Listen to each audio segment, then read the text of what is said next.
This is the Hidden Killers podcast with Tony Brueski. Featuring author, psychologist, and daily contributor, Shavaun Scott. Unexpected turn of events. That's what the judge said in regards to the attorneys for Richard Allen, the man accused of being the Delphi murderer, as they resigned in court yesterday in a hearing that didn't go remotely as planned.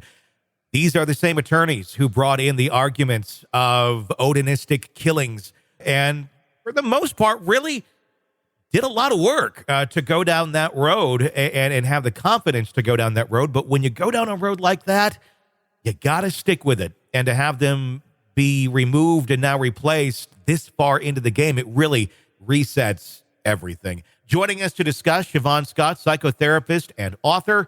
Shavaun, when you first heard this news, what was going through your mind? It's absolutely strange and unexpected, of course. It delays the January trial. And then I thought it's going to give, for some people, they're going to say the Odinists are behind it. It's going to fuel the whole conspiracy thing, that there were death threats or they were frightened into getting out of the case. As I understand it, nobody knows for sure the reasons. Some people have speculated that it had to do with leaked documents and photos. You know, I don't know, but it's a weird one. It's been a weird case all along, and it just continues. And that's what we're hearing, is that it has to do with the leaked photos. The other week, crime scene photos of the girls were leaked online. I have not seen them. I have no desire to see them. I don't think most of us do, but they are out there, and that very much did upset the judge. The leak of the initial document talking about Odinism. Judge didn't want that out either, but it was online for 2 hours, and, well, we all grabbed it, and now it's out there.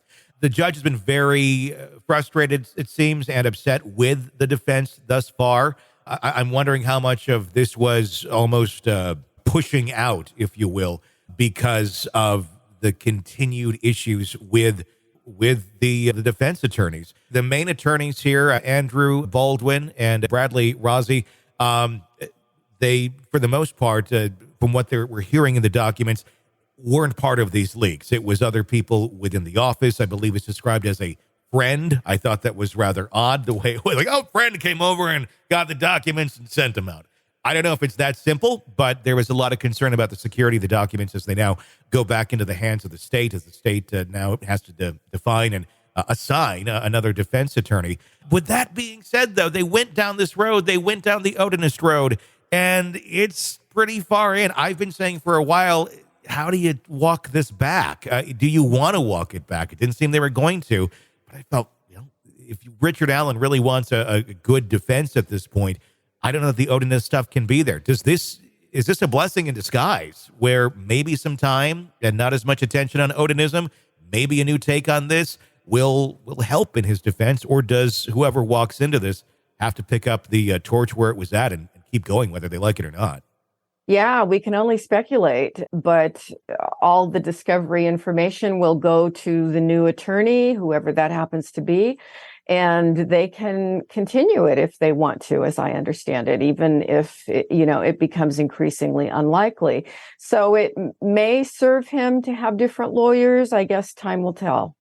When you look at this from the perspective of why were these documents leaked, why were these photos leaked, and especially coming out of the defense's office, I suppose it could be someone who is pro-Richard or anti-Richard, depending on what the mindset is for leaking these.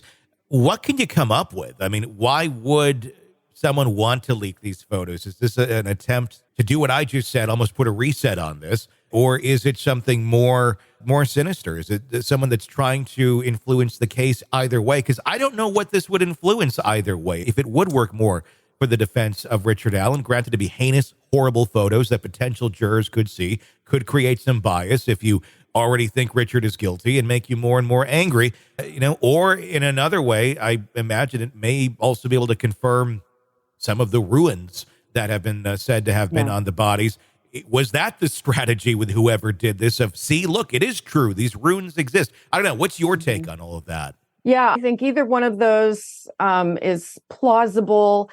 It strikes me as somebody who's got a strange agenda, and possibly an agenda that only makes sense to them. But it's got, I don't know, I just want to use the word creepy. It's got a creepy quality to it to leak this material. So it makes me think this is not a person with good judgment, and who knows. It's another leak from the inside, a leak from beyond what we would be expecting and why we would be expecting someone to do something like this.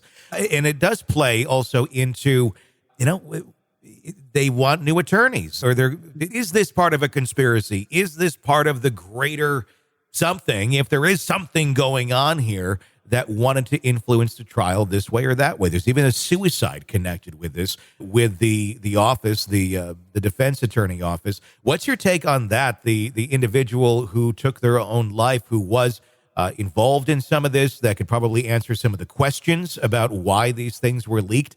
That, to me, was kind of shocking to see that someone in that circle took their own life. Yeah, it's just another layer of, this is really an unusual case with a lot of unusual factors, and hard to speculate on the suicide. Did this person, were they involved in the link in some way? Usually a suicide has got layers and layers of things behind it. It's never just one thing that causes it.